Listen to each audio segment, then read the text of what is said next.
नमस्कार, colonel Ajay, CEO Ajay astro money group first global astro finance digital channel से आपसे मुखातिब होता हूं। आज 22 सितंबर सन 2023।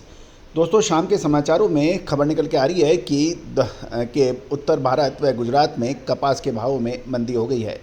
जानिए पूरी रिपोर्ट विस्तार से। स्पिनिंग मिलों की मांग कमज़ोर होने के कारण शुक्रवार को दोपहर बाद उत्तर भारत के राज्यों में के साथ साथ गुजरात में भी कॉटन के दाम कमज़ोर होने के समाचार मिल रहे हैं। गुजरात के अहमदाबाद में 29 शंकर 6 किस्म के कॉटन के भाव 400 रुपये कमज़ोर होकर 60,800 से 61,000 रुपये प्रति कैंडी बताए जा रहे हैं। गौरतलब है, एक कैंडी 356 किलो की मानी जाती है। पंजाब की बात करें तो नई रुई के हाजिर डिलीवरी के भाव 6225 से 6250 रुपये प्रति मन बताए गए हैं। हरियाणा में नई रुई के भाव हाजिर डिलीवरी के 6220 से 6250 रुपये प्रति मन बताए जा रहे हैं।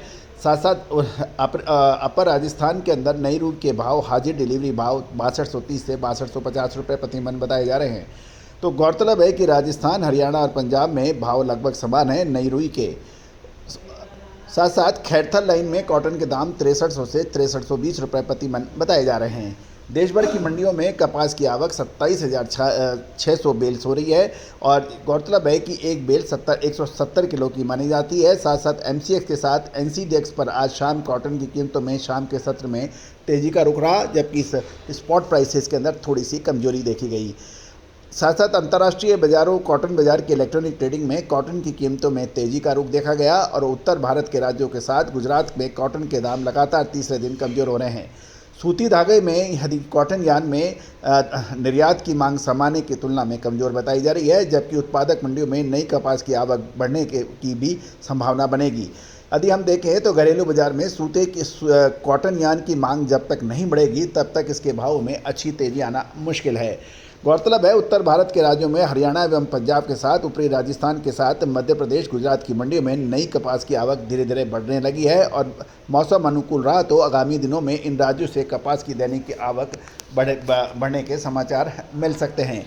यदि कृषि मंत्रालय के अनुसार चालू खरीफ सीजन में 22 सितंबर तक कपास की बुआई 123.42 लाख हेक्टेयर में हुई थी, जबकि पिछले साल इस समय इसकी बुआई 127.57 लाख हेक्टेयर में हो चुकी थी।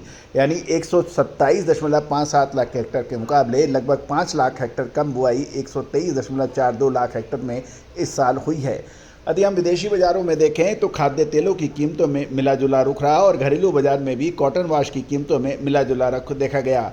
गुजरात डिलीवरी कॉटन वाश के दाम 785 रुपये प्रति 10 किलो पर स्थिर हो गए हैं। साथ साथ कॉटन वाश के दाम 10 रुपये बढ़कर 785 रुपये प्रति 10 किलो हो गए हैं। अमरावती में देखें तो कॉटन वाश की कीमतें 10 रुपये कमजोरी के साथ 780 रुपये प्रति 10 किलो के भाव बताए जा रहे हैं।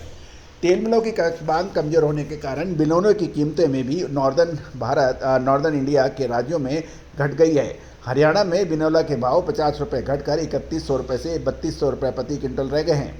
इसके दौरान यदि हम देखें राजस्थान के श्रीगंगानगर लाइन में बिनौला के भाव 3200 से 3400 रुपये प्रति क्विंटल पे बताए जा रहे हैं, जबकि पंजाब में भी 50 रुपये की गिरावट के साथ 3150 से 3250 रुपये प्रति क्विंटल बताए जा रहे हैं।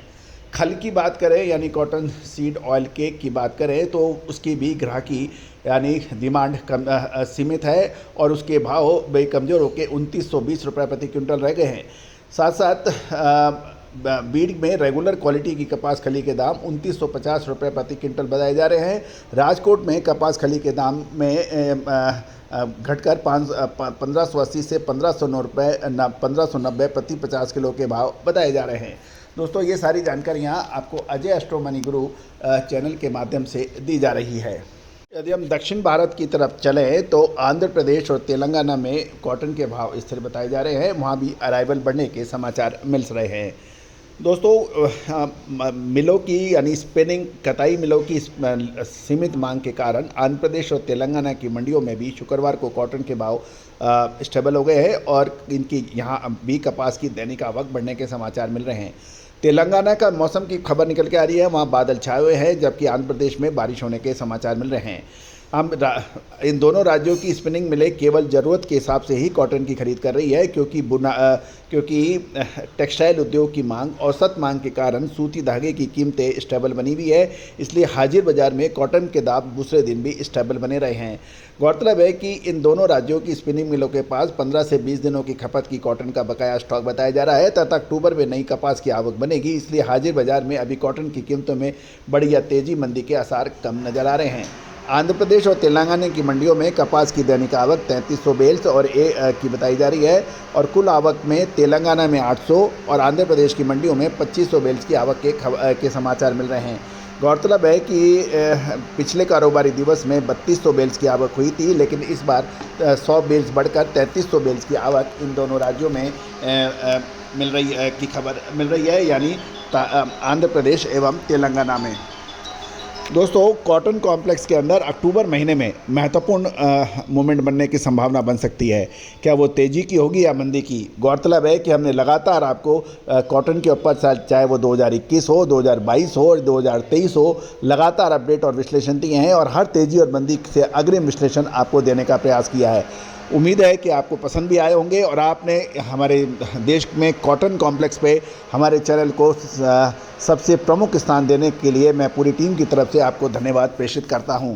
दोस्तों, लगभग 90 लाख से अधिक व्यू, 82,000 से ज़्यादा रजिस्टर्ड यूजर इस बात के सूचक हैं कि आपने हमारे चैनल को कितना मान और सम्मान दिया है। दोस्तों, कॉटन कॉम्प्लेक्स यानी जिनिंग, यदि आप जिनिंग फैक्ट्री के मालिक हो, स्पिनिंग मिल चलाते हो या फिर टेक्सटाइल मिल या फिर आप कॉटन के स्टॉकिस्ट हैं, तो हमारी विशेष रिसर्च रिपोर्ट आपके लिए फ़ायदेमंद साबित हो सकती है।